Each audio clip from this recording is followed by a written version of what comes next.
if I try to play.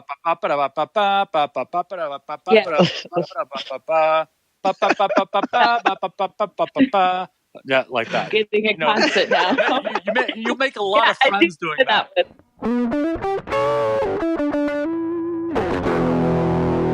You're going to school.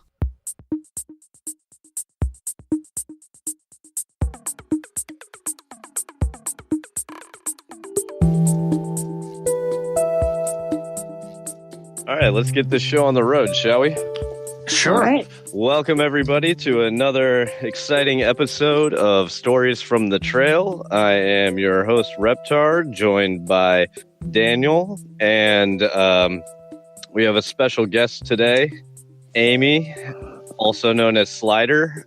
Say hi, Amy. Tell us about yourself. Hey, so my name is Amy. My trail name is Slider because I hiked the Appalachian Trail last year with a plastic trombone. If you can put two to two together. So tell us about this trombone. I mean, I've heard of luxury items on trail before, but that seems like a little excessive. Well, it's an ultralight trombone because it's like I would never take my nice brass one on any trail, but I got this plastic one for free. I was gonna buy one, but I got this one for free from a band director friend of mine. When I said I wanted to get one, he just had one that a student left in his classroom years ago and said I could have it. And I guess you could say inspiration for the idea, I read a book by the Barefoot Sisters of their yo-yo through hike back in like 2000, I think.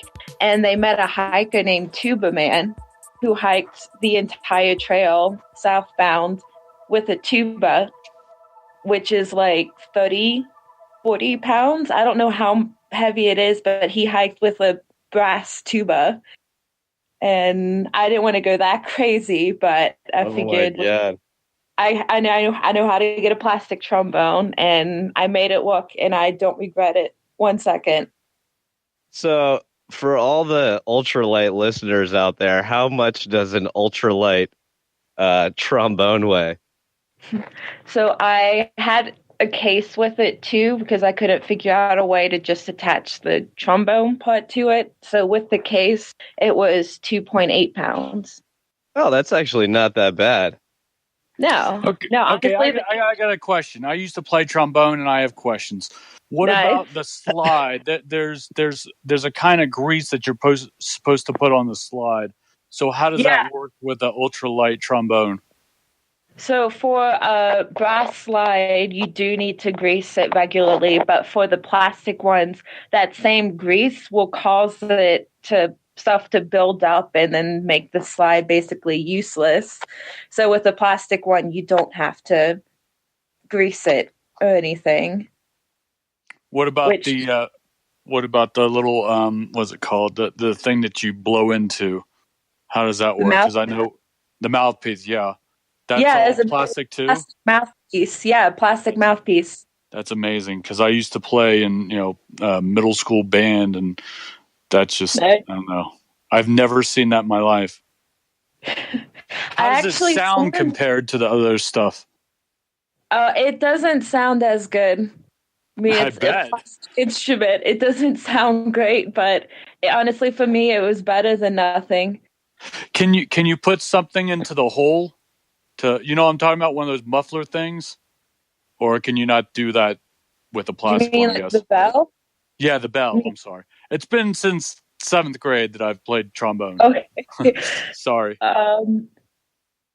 I never had to put anything in the. Oh, do you mean? Okay. Do you mean like any of my gear? If I could put it inside? No. I was just wondering, like, how far can you take this trombone thing? Like, how useful is this? Like, if you don't want to go on. He's wondering if you can do like a womp womp womp with the trombone, basically. To muffle. Well, yeah. I mean, if you can use your hand to muffle the sounds. I wasn't carrying any mutes with me because that's when it gets too crazy for me carrying that extra trombone stuff. But I mean, yeah, I could. That's when it gets too crazy. Okay, this is what I want to know. This is number one thing I want to know. Did you ever play reveille and did you ever play taps at a shelter? I don't know what reveille is, but I had so many people ask me to play taps. That did happen a lot. Reveille is pretty much the opposite of taps. It's like it's kind of like a thing like on a ship or whatever to get up in the morning. Oh, it's a military thing. I don't know that one. I mean, I know what it is, but I can't. I have never practiced it. So it's like, if I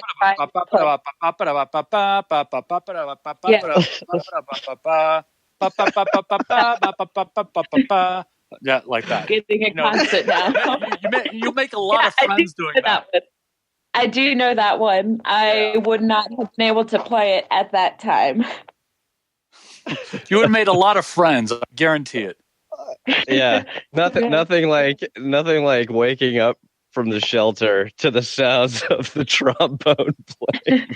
Yeah, actually, I played my trombone at Katahdin Stream Campground to wake up my trail family and myself because they asked me to play something. If I knew that probably would have been a good thing to do.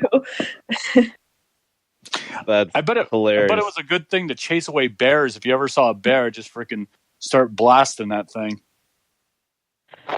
I never tried that because it's just the way that it's attached. Like it's with my backpack on my back. Anytime I saw a bear, my pack was on, so I don't have time to unzip the case. We'll take my pack off, unzip the case, put it together, and then play. Although I did play for a ton of cows.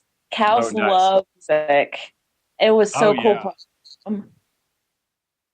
So what made you go on?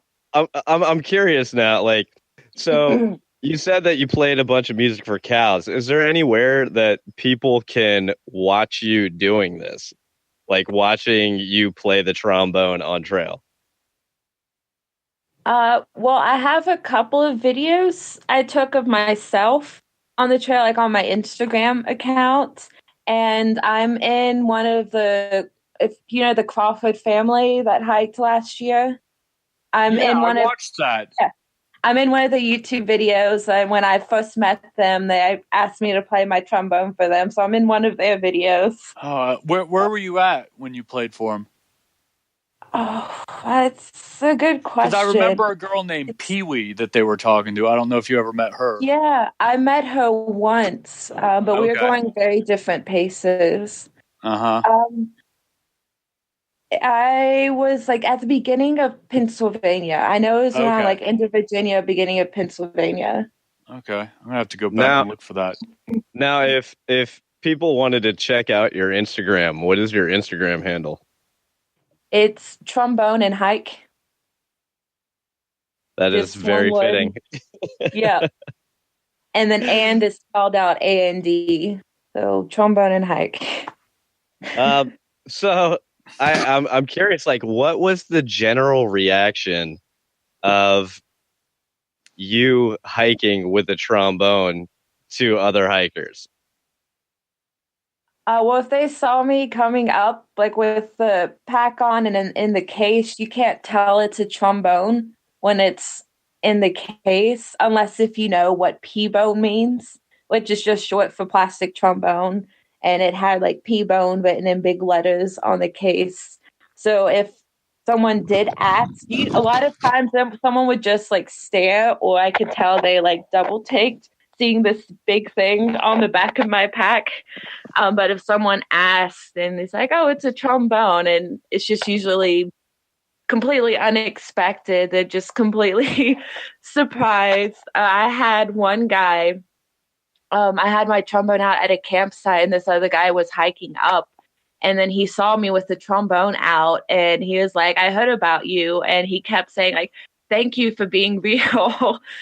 I thought that was one of my like most hilarious experiences with that, because he kept just saying, thank you for being real. He didn't believe it was actually Real. You are this like mythical creature that just wanders the trail playing songs. So I'm kind of curious, like, so you were talking about cows. Did you ever like play the trombone like the Pied Piper and have, animals or people following you as you're going down the trail kind of tooting away? Not so much that. I mean, I'd seen like YouTube videos of people playing trombone for cows, and that they always seemed like so interested in the music, like they actually like it. So every time I saw cows, I stopped, no matter what the weather was or how many miles I wanted to do. I always stopped to play for them because it's always so cool. And I know one time there was a huge herd of cows. Most of them would just like look up and watch me. And like even when I stop playing, they keep watching, like they want to hear more. But I had a couple of cows actually walk up pretty close to me one time when I was playing. It was so cool. That is awesome. That is so cool.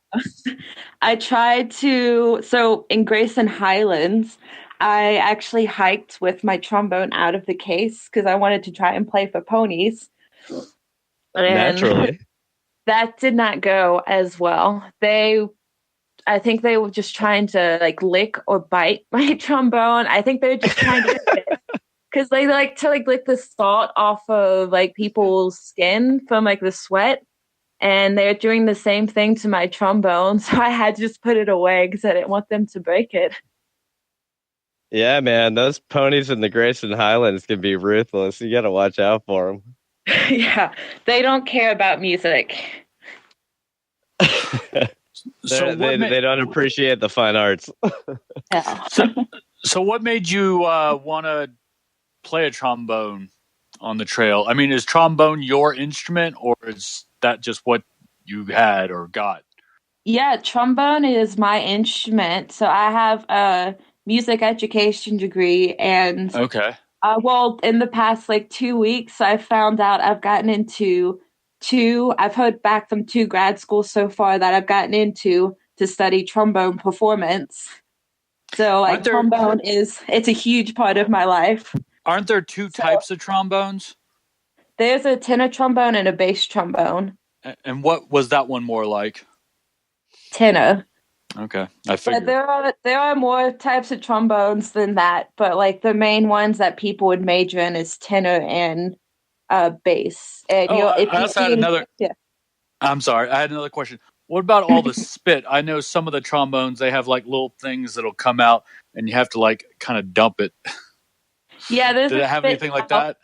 It's called a spit valve. It's at the end of the trombone slide. Oh, it had a little thing that you press the button and. Ugh. Yeah. Oh God.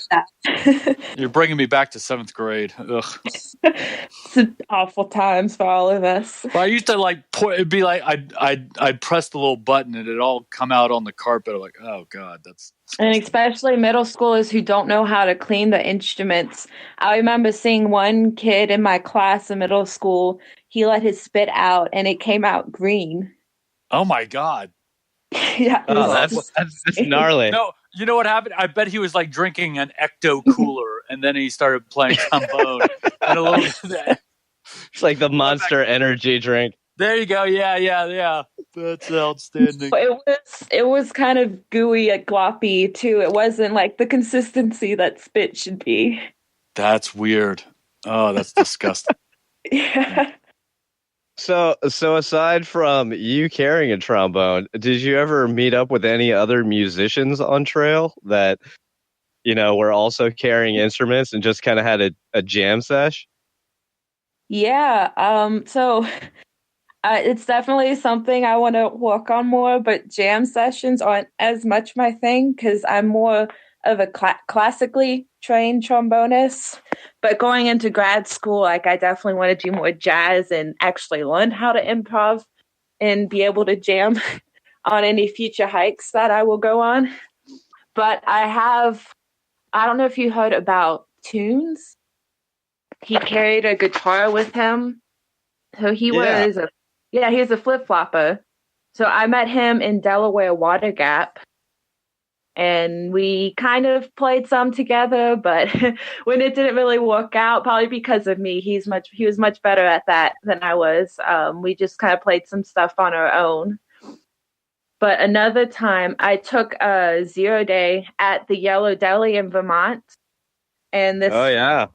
Yeah, this one girl, her name was Sale. She had this like old antique recorder, I think it was. Don't take my word for that. It's an older instrument.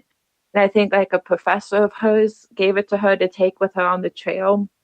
But she taught me a song, and I wish I have a video of us playing it. And then some other guy, D'Artagnan, doing like sock puppets behind the tent that was hung up to dry. But for some reason, the sound on it doesn't work. So you can see it, but you can't hear it, which is so upsetting because that was like my favorite experience, like playing with another musician on the trail. That sounds super rad. I like the sock puppet. Yeah, that was a great finishing touch to it. Yeah, so do you know the Chronicles of Narnia? Yeah. Yeah, so the lullaby that Tomness plays for the youngest girl, and that makes her fall asleep. What book is this? Okay. Is this The Lion, the Witch, and the Wardrobe?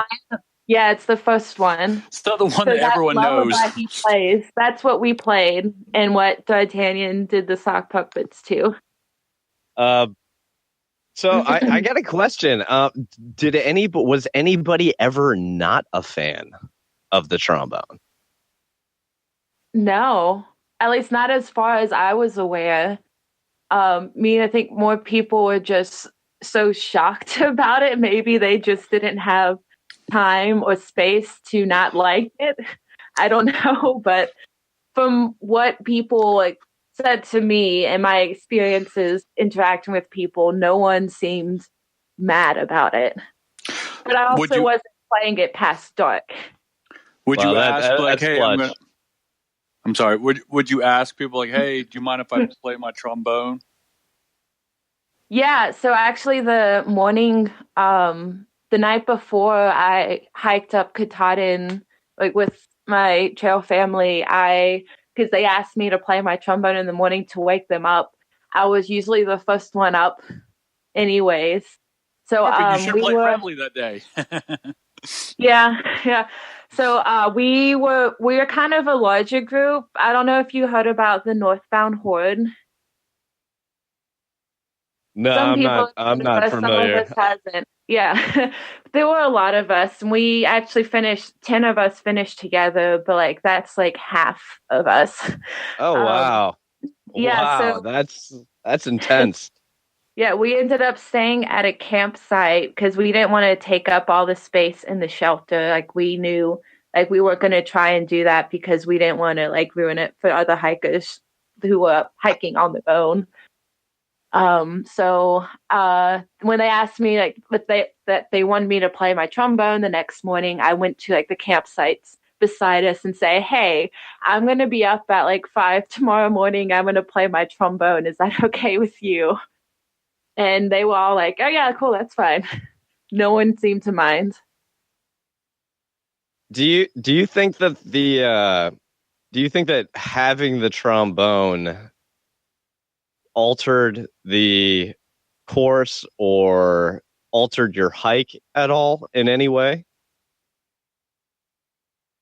I would say it did change things a little bit. I wouldn't say it really changed my pace, but just as far as some of the people I met, like I know 2 people who ended up in my trail family. When I first met them in Damascus, Virginia, I heard that they told me that they saw my name in the registers. So I'd write my name slider, and then I always do like a little picture of a trombone, just because why not? And they said like they heard about me, they saw this, so they were trying to catch up to me. And even off the trail, since I moved to Colorado, I've actually met up with another hiker who said her and the person she was hiking with tried to catch up to me like the whole trail. And then I got off the trail in Duncannon to go home for a wedding. They passed me, and then I never caught up to them before they finished. And last week, one of them, she was walking like a few hours away from Denver where I am, and we were able to meet up and finally meet in person. So I think as far as the people I've met, that has definitely made a difference. That's really cool. Yeah, that was like one of my big questions that I was just wondering. I'm like, how does having something like a trombone alter the course of a thru hike? Because, most people go out with just a backpack or, whatever with, only the essentials. It's very seldom that you hear people showing up on trail with a trombone. Yeah, well, that's definitely true. Well, here's what I want to know. Like, how did it affect your morale? Because I know people go through a lot of emotions, a lot of ups and downs. I mean, they have a term in Virginia, the Virginia blues. How much did having that instrument and being able to show your creative side help you get through the hike? And how much easier was it to actually finish it knowing that you had this, at your disposal? I don't know if it really changed my mood that much. I think even without the trombone, like with the trombone, I never had a thought that I don't like this, I want to get off the trail. I did not go through the Virginia blues. I understand how some people could, but I did not get bored or anything with Virginia at all. I loved every part of the trail, but definitely. I think you cut out on us, Amy. Oh, crap. But I have to agree with her that, Virginia, as a Virginia native, I really didn't get the whole Virginia blues thing. Well, I guess because there's a lot of parts that are flat and you kind of just walk through a bunch of fields. I don't know. Virginia is great hiking. Good walk. No bias at all, right, Larry? It's flat, isn't it, Larry? Isn't it like? Well, I'll tell you, you hear a lot of people say Virginia because it's just the way it's laid out, and it's not necessarily all that easy. I'd say moderate.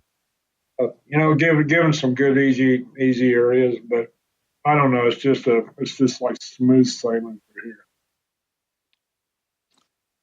It's funny because when I played trombone, it was, high school band.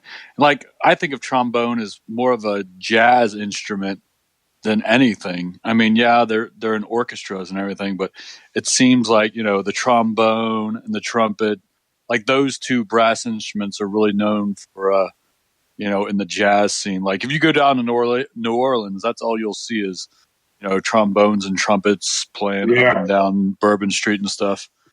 Yeah. Yeah, I used to work offshore out of Grand Ole. They call it Narlands. Yeah, that's right. Narlands. They're under the what's it called? There's like a different system down there. It's the Napoleonic system or something. Yeah, like where they could sell vodka in Walmart. I thought that was interesting. Huh. They sell all kinds of stuff. It's just sitting there. They got drive-through daiquiri stands. So speaking of, a trombone, I would say that is definitely a luxury item. And I'm just kind of curious to know what Hey, Amy. Welcome back. Yeah, sorry, I had to move closer to Wi-Fi. I don't know what happened. Sometimes I lose service in my room. No worries. Hey, Amy. I'm sorry. Go ahead. I'm kind of curious. Like, so a trombone is definitely considered a luxury item, and I'm kind of curious to know about more luxury items that people end up carrying with them. What kind of luxury items did you experience other people hiking with? Oh, that's a good question. Besides other instruments, I guess. Dang. I know I met someone at the beginning of my hike, like in Georgia. She carried tissues with her, which I know is not really a lot of weight, but I thought I wasn't expecting to see someone carry tissues like me. I was just blowing snot rockets from day one, and I had a bandana that I'd wipe my nose with. Keeping it real. Yeah. It's you through hiking. You're not going to be clean one way or another. Might as well just embrace it. Oh, yes, I do have one. Okay. This is in Maine. And I don't remember the exact name of this campsite, but it had like two separate campsites, both connected to this like kind of beach area on a lake, right by a lake. And like we were in Maine in like July. So it was beautiful, it was warm. We went swimming, and me and a bunch of others were eating our dinners, all of our ramen bombs, pasta sides, that kind of stuff. And one guy pulls out a candle and lights it while we're eating. I don't remember. What a romantic. Yeah, I don't remember his explanation for having it more than like it just kind of, I guess it sets the mood. It's nice. It smelled nice, although we're already outside. So, but it was kind of cool. Like he lit his candle. Someone else played some like jazz music. We had like a nice ambiance going on. That's awesome. I'm looking at the chat right now, and I'm seeing some of other people's luxury items. I see a lacrosse ball was one. I think that's pretty funny, and also spray deodorant. Yeah, you don't need deodorant out there. I mean, there's some times where I would be glad if somebody was like, hey, guess what? My luxury item is some spray deodorant. You know, when you cram a bunch of smelly hikers in the back of a pickup truck, sometimes gets a little funky. Deodorant's not going to help that. You can't help through hikers at that point. Was your trombone was it a mini trombone? No, it's a full-size trombone. I mean, it's, I guess you can say it's more like a pea shooter. So like it's a little bit smaller, but it's still a trombone. It's like the size of a regular trombone. Okay, because I know Jigs sells a mini plastic trombone. I was just wondering if, you know. So what made you want to, since there are choices, what made you want to choose a full-size one as opposed to a mini one? Is there any difference between like the notes you can hit or whatever? Yeah, the notes would be different ones. So I'm guessing that the mini one is an alto trombone, which is one of those other types of trombone, just smaller, and the slide positions are different. The mouthpiece would be a little bit smaller. So like on yours, there are 6 positions. I guess there wouldn't be that many on that. I think there would still be. I don't know. I haven't played alto trombone before. I haven't done that yet. I think it would still have like 7 positions, or like 6 or 7, like the regular trombone, but it's all closer together. Oh, okay, I see. So, what did your parents think when you're like, "Hey, mom, hey, dad, or whatever, I'm about to go hike the Appalachian Trail, and by the way, I'm bringing a trombone." They weren't surprised at all. They're completely supportive. So my mom, she is section hiking the Appalachian Trail, and she met up with me multiple times. She even drove up to Katahdin from South Carolina to meet me, but also so she could close out some sections up north. And she's actually the one. Does your mom carry a musical instrument? No. I mean, she played clarinet when she was in middle school through college, but she is a retired science teacher now. So like last year was her first year of retirement. So she is actually the one who reserved the campground at Katahdin Stream for us. Otherwise, we had no idea what we were going to do. So she was a lifesaver for me and my trail family. Oh, that's awesome. Yeah, she did a lot of trail magic for people. Obviously, a ton for me, but anyone who was around me, she would help out too. So if what is your mom's name? If anybody's out there and runs into her, should she have a trail name? Yeah, so she does have a trail name. It's Italian Ice. That's the Italian side of my family. Okay.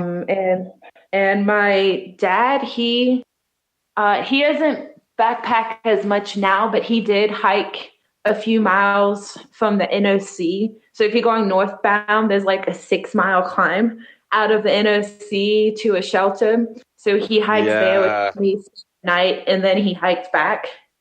So both of my parents touched me, and my dad did a good bit of backpacking when he was younger. So they both 100% supportive. That NOC climb is brutal. I remember that one. Yeah. That was like the first climb that I really was like, man, this thing just keeps going, doesn't it?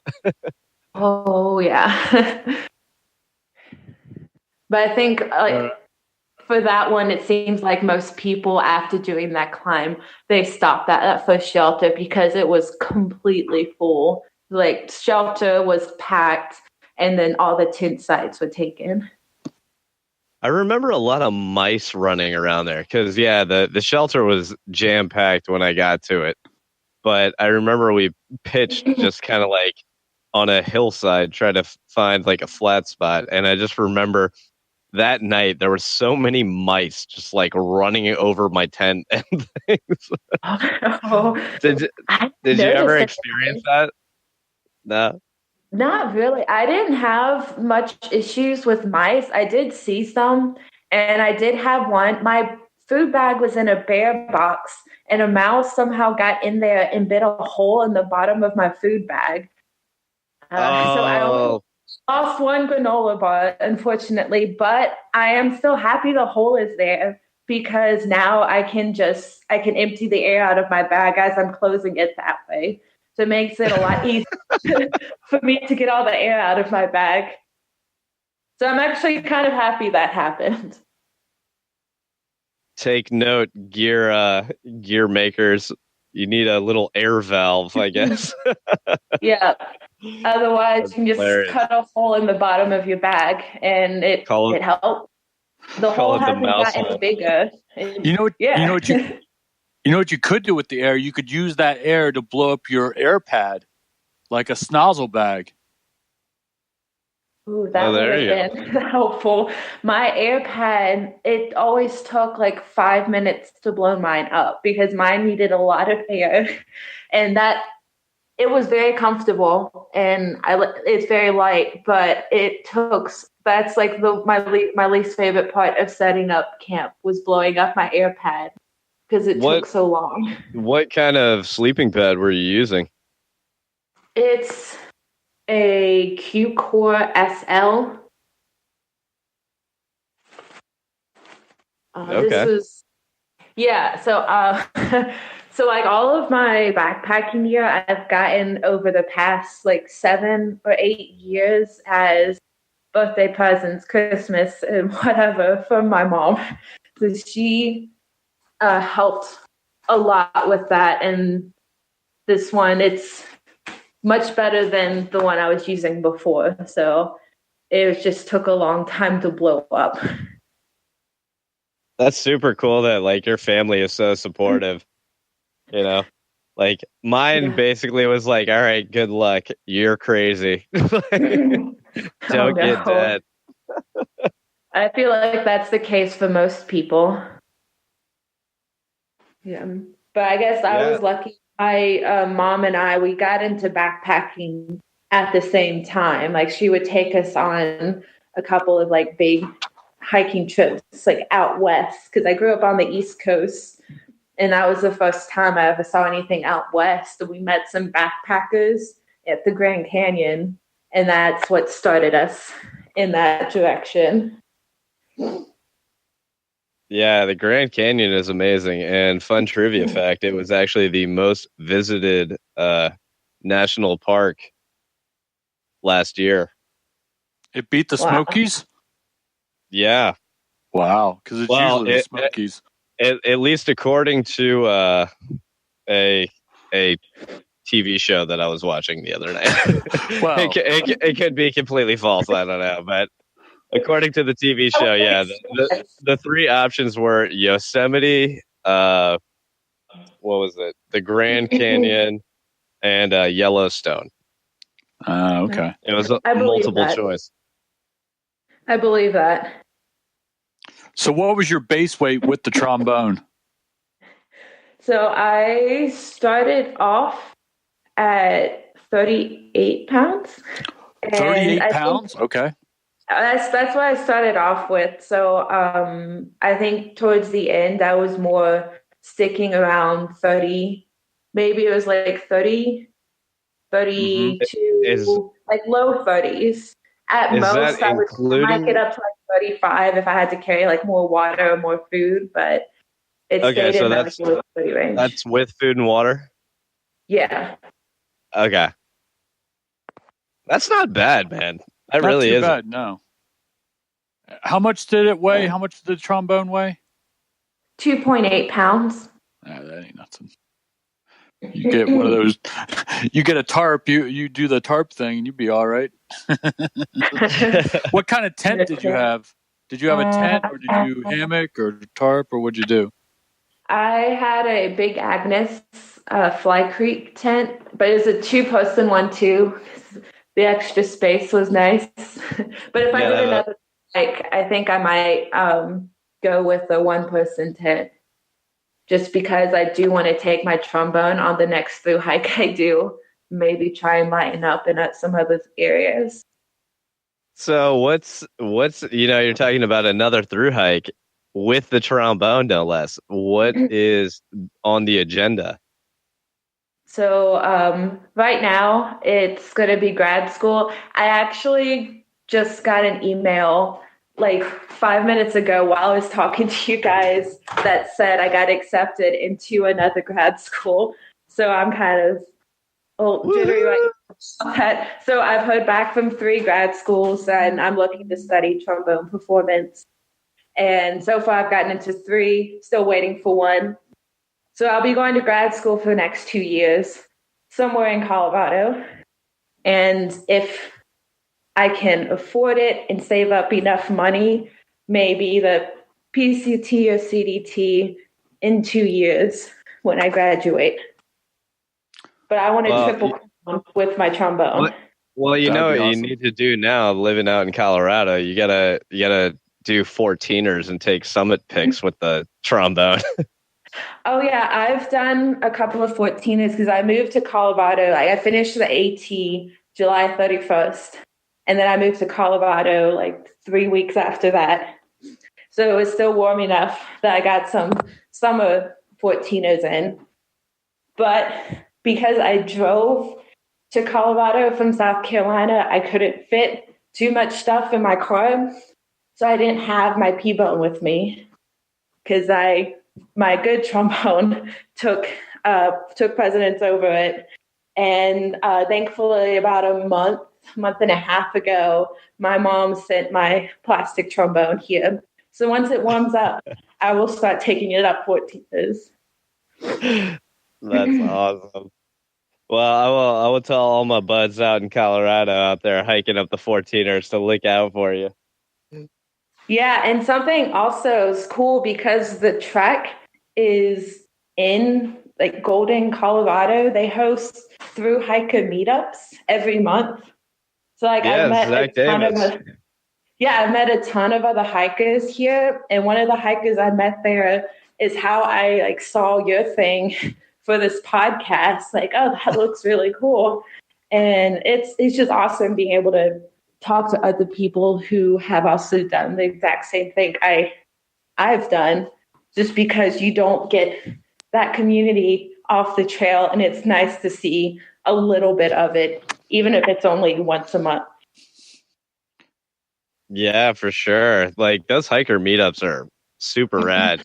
I definitely, if anybody gets a chance or is in the Colorado area, I'm not familiar if other places are doing it, but that should definitely become a thing where people do hiker meetups because, after you get off of trail, you have that longing to be back on trail. And most people in everyday society don't understand what hiking a trail like that is like. So it's really cool to, meet all these like-minded people and just share stories, especially when you come packing stories with trombones.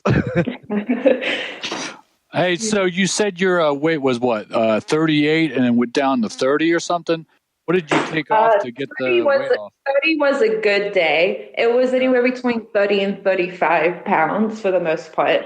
And that was just because of food, based on how much food you had? Water and trombone. Yeah. Okay. So you didn't really take I didn't weigh my pack that often because I knew it was a little bit heavier than others, so I didn't really want to know what the weight was, but every once in a while I'd weigh it and it'd be exactly what I thought it was. Okay. Do you think that your overall weight had any effects on your body or, lasting effects on your body? Have you noticed, any sort of pains in any places or anything like that? Nothing lasting. It took a long time to recover, but I think with the extra weight, the worst thing was getting these marks on my hips. And just because it was a little bit heavier, I'd be resting right on my hips, and that would constantly, I would have to put Band-Aids or Lucre tape over that, and then the Lucre tape would leave marks. So after Katahdin, taking the Lucre tape off, those marks didn't go away for weeks, even past a month.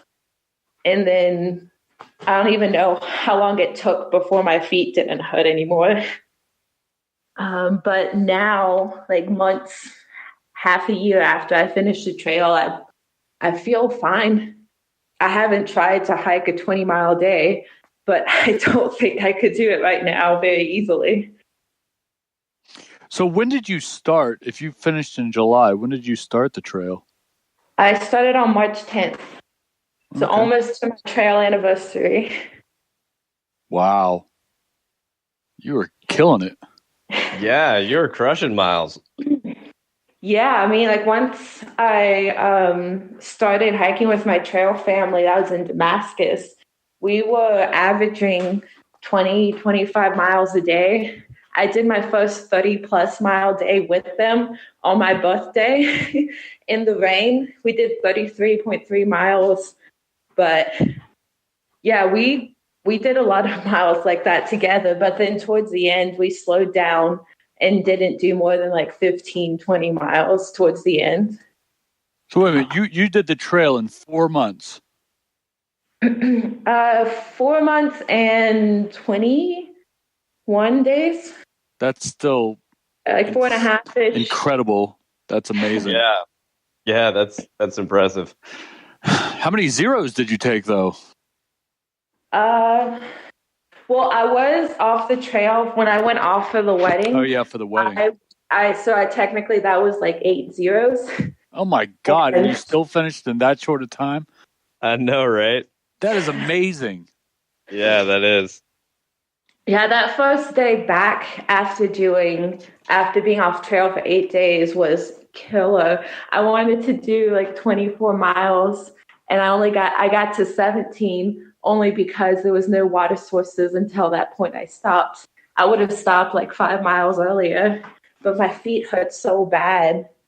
But then the next day it was the normal hurt of through hikers, and I was better. But at that point I got back on trail. I had to catch up to my trail family. So I was doing a lot of miles to catch them. And then when I caught them, we all slowed down a lot.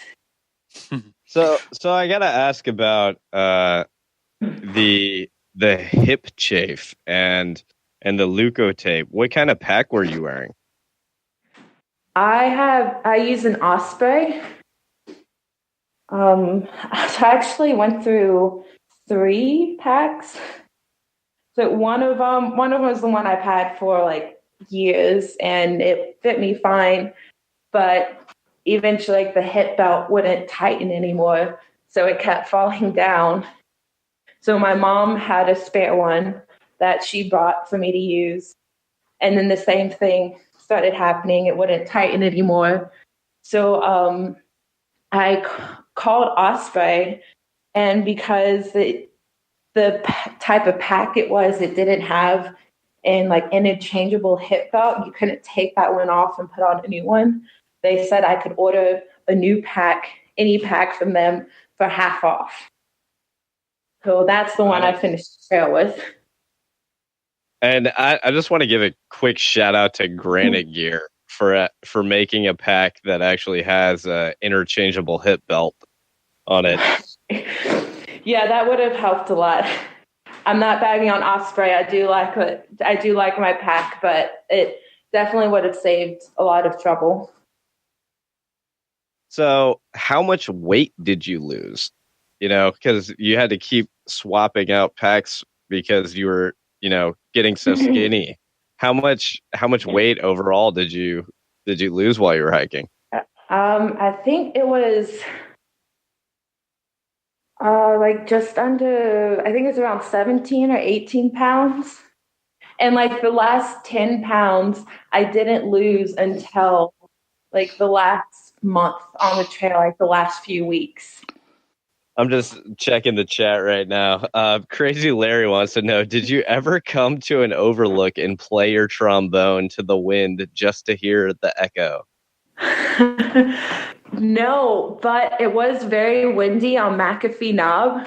So if you look at my Instagram, I have a video of me playing my trombone sitting on like McAfee Knob on the edge.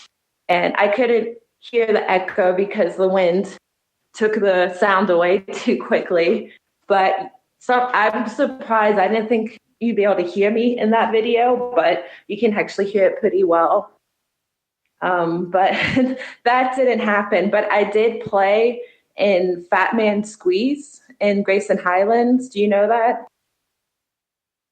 Fat Man Squeeze sounds relatively familiar. Yeah, so this was while I was hiking with my trombone out of my case when I was like waiting to find the ponies before I knew that they don't care about that at all. So I was with my trail family there, and like I tell them, hey guys, we need to stop because like the acoustics in there were awesome, and I had to play my trombone. And one of them got a video of me playing in there, but that's definitely one of my favorite places because it's like a little mini cave. In a cave, the echoes and the acoustics are amazing. Well, I'm definitely going to suggest you create a YouTube channel if you don't already have one, just so we can partake in your trombone adventures. Oh, well, I actually am starting a blog soon with my trail anniversary coming up because I kept a journal on the trail. I wrote in it every single day.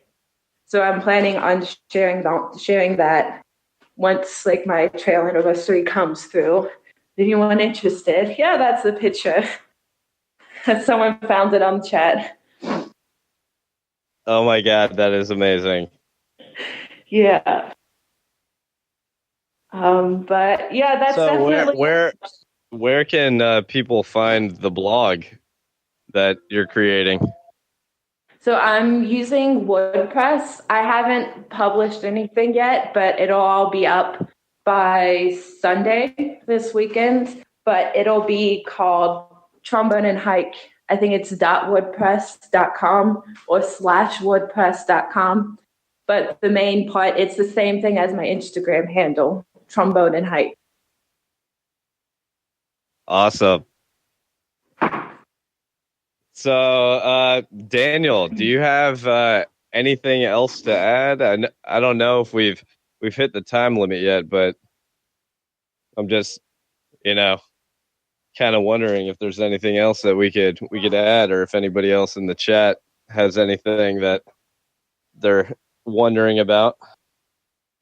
Hey, I like that picture. Hey, Amy, are you on Facebook? I am on Facebook. I might even want to write a story about you. I have a writing page, and I'll direct you all and stuff. Okay, but I want to write stories about hikers and locals and stuff. Can you type what that is onto the chat, because you're cutting in and out, so I didn't catch all of it. I got you. I'll do it. Okay. What? All right, I see Papa Sherp is asking, what is your luxury item? For me personally, it was, on the Appalachian Trail and the Pacific Crest Trail, I carried about anywhere from 5 to 10 pounds worth of camera gear. So that would be mine. Wow. That's heavier than mine. Yeah, that's why when you said 2 pounds, I was like, oh man, I should have been tromboning it. So I heard there's a talent show at Trail Days. Did you play your trombone at Trail Days, or were you past that? I did not go to Trail Days. I was way past that. Okay. Yeah, there wasn't. I guess I could have made the effort to go, but the week after Trail Days is the week I got off trail to go to the wedding. So I didn't want to take that much time off. Okay. Yeah, man, she was cruising. Finished in July. I know. She's trying to set some record. I was still in Virginia in July. No, but I met plenty of people who finished way faster than I did. Yeah, but they weren't carrying a trombone. Yeah, I mean, it didn't add that much weight. I don't think it made that much difference. I don't know. How long did you hang out with the Crawfords when you saw them that time? Not for very long. So the first day I saw them within 2 days. The first day they were just taking a break and sitting on the side of the trail. I didn't say anything about my trombone at that point. So I was just hiked on. I stopped and said hi. That my mom's the one who told me about them and said that you should be close to them by now, because she was following them too. Yeah. And so we talked for a minute, and then I kept going. And they actually camped. I was at a shelter, and they camped at this stealth campsite past the shelter I was at. So that's when they actually had someone from one of their followers bought them breakfast the next day where they camped out. And that's where I came by them in the morning. That's when I told about my trombone and where I am in the video that they have of me. Did you ever meet that guy who was trying to set the record this year?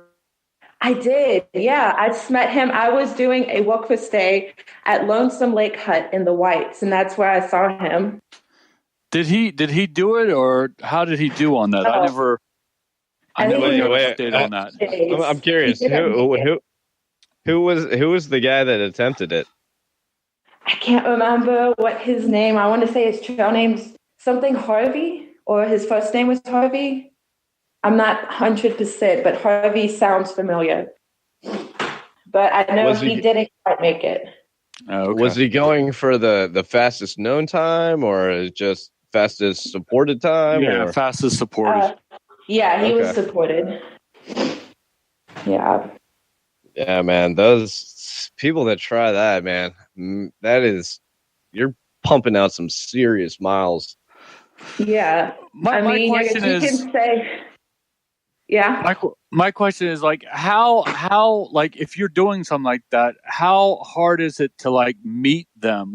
Your support, he had a van that he was getting everything out of, but how hard is it to find people? How many crossings are there? I mean, I'm sure there's not that many crossings that you can actually meet at.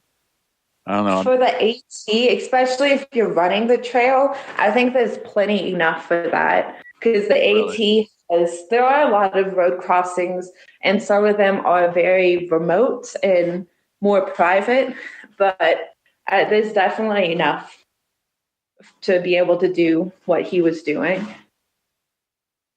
I don't think it'd be the same case with like the PCT or the CDT though. Oh no. Yeah, no, definitely not. I always wonder, how does someone get supported during the 100-mile wilderness? Because, I mean, you can be fast and all, but that's still going to take a few days, and you're going to have to carry some stuff with you. Well, yeah, so I have heard of people getting like boxes taken to them like halfway through. I don't know what the process for that is, and I'm pretty sure it costs a lot of money for that, but it is possible to have a food drop somewhere. There are, I'm trying to remember like where any road crossings were. There weren't a ton, but there are probably like some logging roads that I crossed by.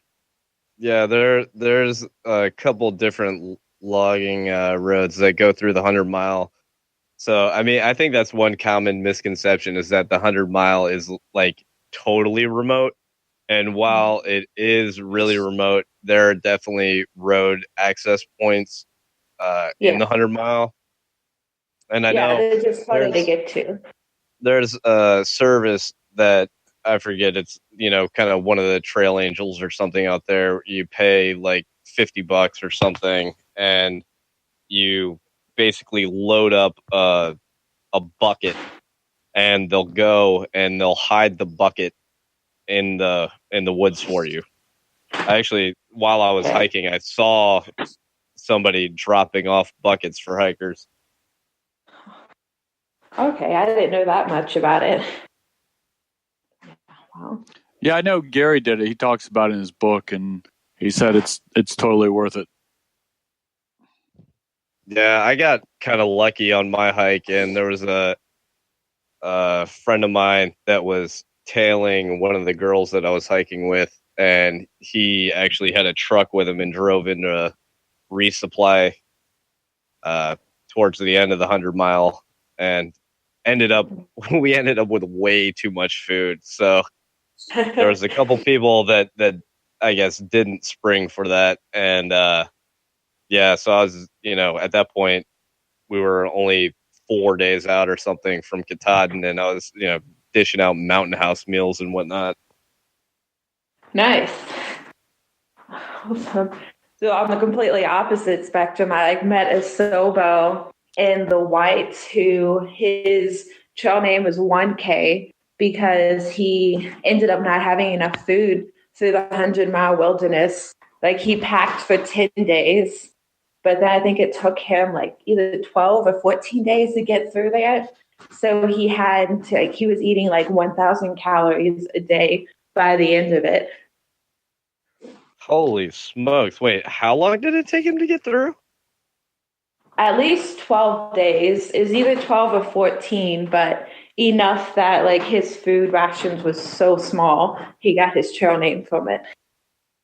Wow, that's insane. Was there snow on the ground? Because when I went through, I think we made it to the road on our 7th day in the 100-mile.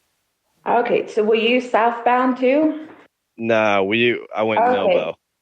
Okay, because this guy, he was a Sobo. Oh, okay, that explains it then. Yeah, there was probably still a bunch of snow there.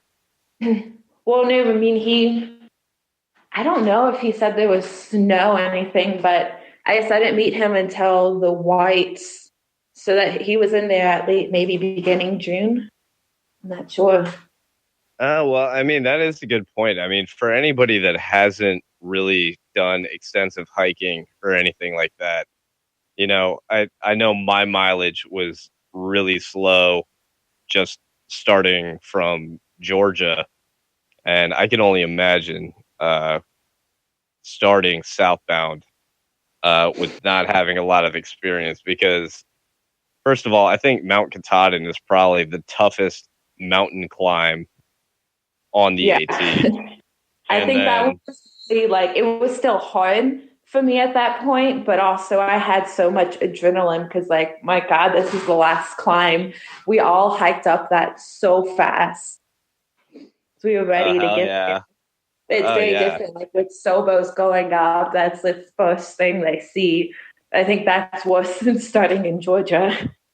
Oh yeah, man. Like I can't even imagine, because the thing is that like everybody made this big stink about the whites, like, oh, the whites are so hardcore, the whites are so hardcore.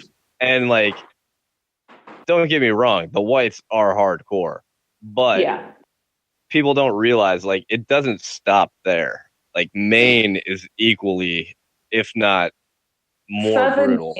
Southern Maine, I definitely think, is the hardest part of the trail. The whites are a close second.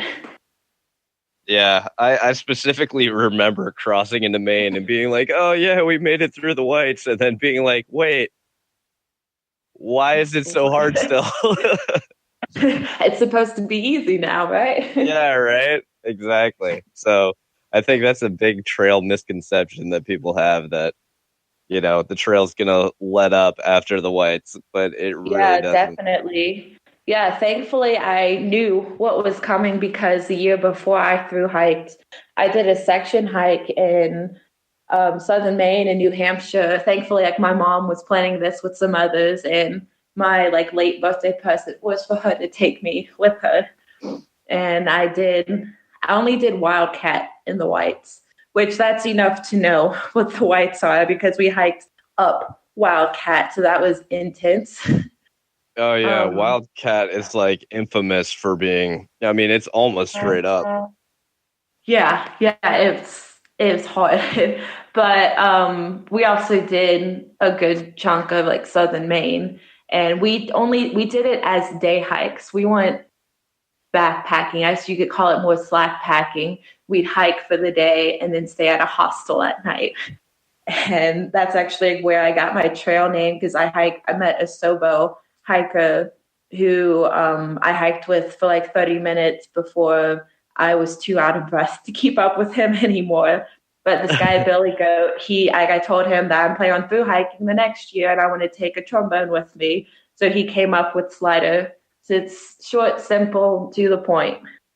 Wait, Billy Goat, that wasn't his first hike, was it? Did he hike the PCT before that? I don't know. I know there are multiple Billy Goats. This one was an older guy with like a long white beard. All right. I'm wondering if it is the guy that I'm thinking of. Well, that I would definitely recommend to anybody that has the opportunity to like go out, especially if you live in like the Northeast region, to get out on trail and try to at least experience the whites or Maine before you get out and go hiking, just to kind of give you a little perspective of what you're about to get into. Yeah. We drove up Mount Washington when I went there in 2017, and it was in the clouds. We couldn't see anything, so that sucked. But when I hiked it last year, I hiked up Washington. The weather could not have been better. I had a great reward of beautiful views. I was in shorts and short sleeves, and like, it was warm. It was awesome. Was the restaurant open? Yeah, it was all open. Awesome. Did you play the trombone for the cog train? No, I don't know why that didn't cross my mind, because the train was coming up the mountain as I was going back down. I wish I thought of that. Did you moon the cog train? No, I didn't. I didn't do that. I didn't think about that either, but I probably wouldn't have done that anyways. Did you do trail traditions that you've heard of? Can you repeat that? I didn't quite hear it. Did you do any of the trail traditions? Yes, that you've heard of? I did the half-gallon ice cream challenge. And what flavor did you eat? Chocolate. Always do chocolate. And the last pint, I did mint chocolate chip. Because you have to eat like the big tub of it, and then you have to get another pint for it to be a full gallon. Mm-hmm. But I did it. I ate it all. I took like a 2-hour nap in the AT museum that's right by the general store, and then went back to the store, got a burger, and then hiked like 7 miles. That was a great day. Oh man, that is so hiker hunger in a nutshell. Like, yeah, I'm just gonna eat like pounds of ice cream and then take a nap and then wake up and have a burger and then hike out. Yeah. That was it. They make some good burgers. This general store doesn't look like much, but they cook some really good. It's like the Doyle kind of. It doesn't look great, but the food is good. Yeah, the Pine Grove Furnace is what you're talking about. Yeah, that place is pretty rad. I didn't go to the Pine Grove Furnace, but I did stay at the Doyle the night before because I was flying out of Harrisburg, which Duncannon was right by it. So, and I heard about the Doyle, and that seemed like one of those through hiker traditions that I had to take part in. Oh, okay. So, like, because the half-gallon challenge takes place in, I believe, the Pine Grove Furnace. Like, there's. Yeah, that is it. Okay, I was like, it's been a while since I hiked, but I'm just making sure I've got my geography. Right. Yeah, I was just saying how like the way the general store looks and the way that the Doyle looks, but like they don't look very inviting, but the food they make is delicious. Oh yeah, you gotta love like the small little towns that you come across on trail. Like I think that that's one of the coolest things about the Appalachian Trail is that you come across little country stores and places that you're like, all right, this looks kind of seedy. Like I don't know if you ever went to Mom's Place or Mom's. I don't even think it's Mom's Place. No.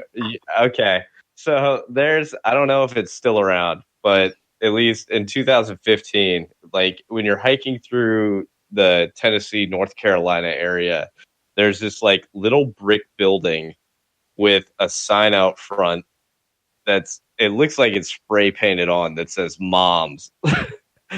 and like it looks like the start of some kind of horror story, but we stopped in there. There is a horror story coming out called Moms or like Maz or something like that. There is one coming out called that. Art imitates life. Hey, so what was your favorite restaurant or place to eat while you were on the trail? I'd say one of my favorite places, just because I've section hiked and stayed at this hostel, Mountain Harbor B&B. So I section hiked in that area like 2 separate times, and my mom actually met my stepdad at that hostel. So that hostel is like a big part of my family now. Like when I stayed there on my through hike, I said, hey, my mom and stepdad, Chris and Andy, actually met here. And once I said the names, they like recognized them immediately. And apparently like other couples have met there and got married too. So like that's a common thing that happens there. But the owners are awesome. That's one of my favorite breakfasts on the trail. It's like $12, but worth every penny because they make so much. And it's all home cooked. They change it up every day. It's so good. They have a food truck now.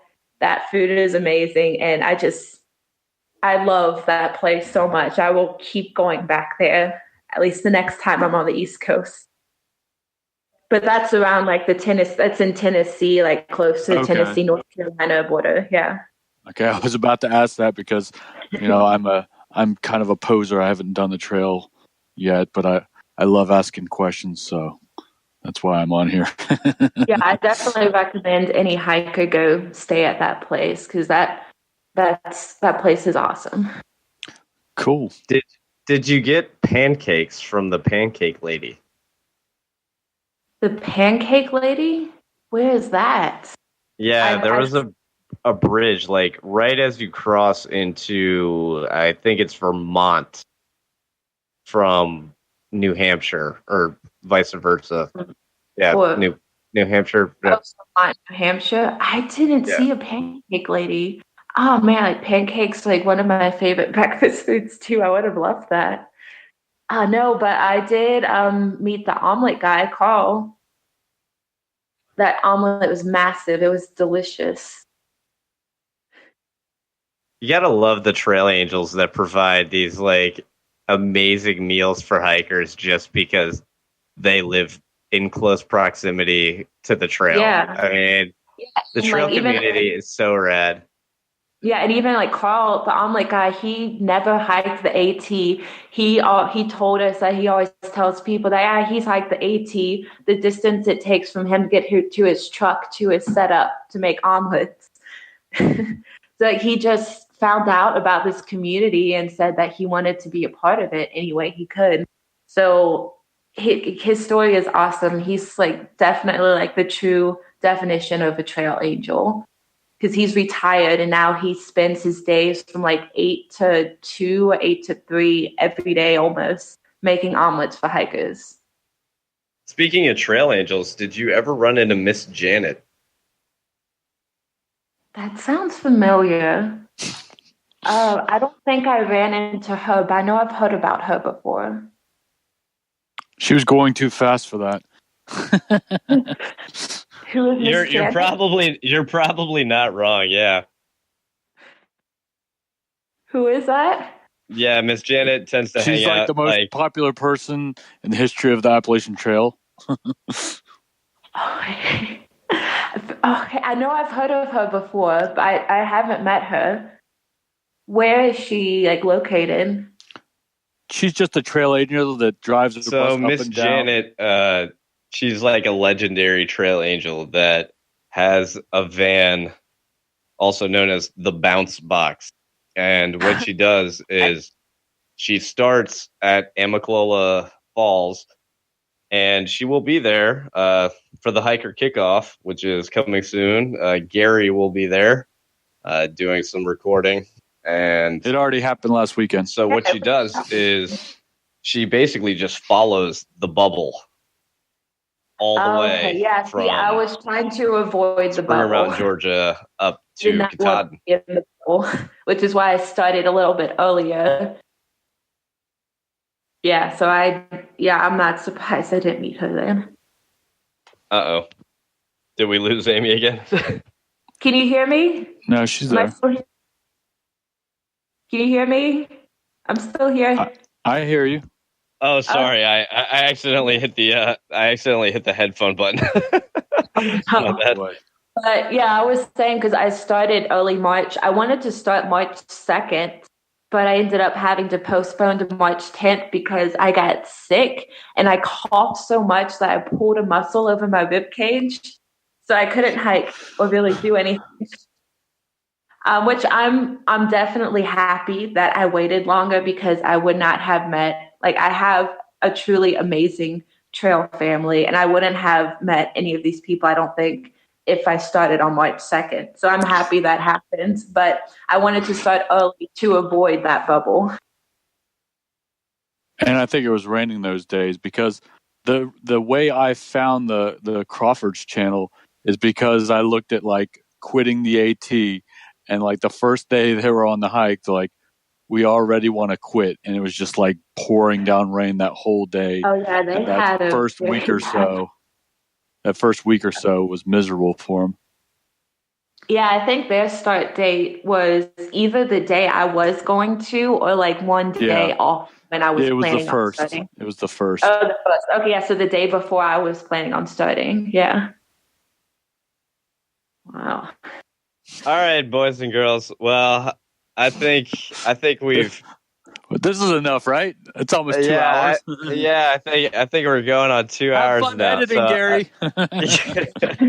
So I think we're gonna wrap this one up, man. But hey, Amy, thank you so much for coming and talking about your trombone adventures and all the awesome stuff that happened to you. Thanks for having me.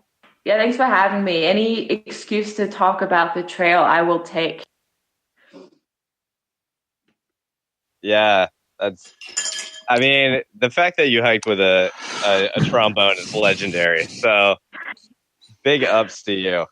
But on that note, if you guys are enjoying the show, I believe there is a Patreon that people can donate some money to. I think it's patreon.com/stories from the trail, if I'm not mistaken. In the next few weeks, we got some exciting stuff coming up. We've got the AT kickoff with a bunch of live interviews, and we've also got a couple other special guests in the work. Special guests in the works. We've got Second Chance Hiker, which is currently out on the Pacific Crest Trail. He'll be making an appearance in a couple weeks, and we're also talking to the hiking prodigy who just recently completed the calendar year Triple Crown. So that'll be awesome. That's crazy. Yeah. So with that, I mean, I'll give it to you, Daniel. Anything else? No, we, like you said, we did a bunch of interviews at the kickoff. We got to talk to a bunch of people. Gary did a panel, and all that stuff is going to be up pretty soon. And yeah, that's pretty much it. You know, like us on Facebook, follow us on Instagram. You know, it's good hanging out. You know. All right. Sounds solid. All right. Well, thanks everybody for tuning in and hanging out with us. And we'll see you down the trail.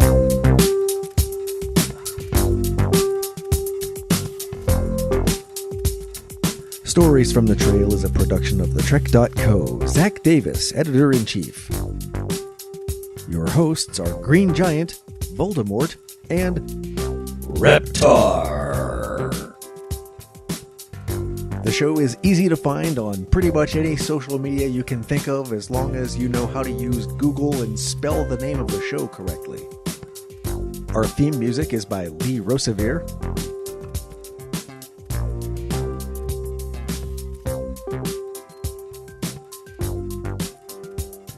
The show is mixed, edited. The show is recorded, mixed, edited, and mixed. The show is recorded, mixed, and edited by me in my blanket fort. The show is mixed, edited, and recorded by. The show is recorded, mixed, edited. The show is recorded, mixed. Blanket Fort Studios, which is just me in my basement with a blanket over my head. Thanks for listening.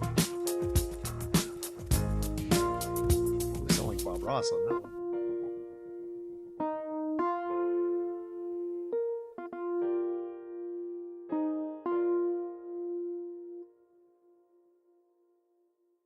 Womp, womp, womp.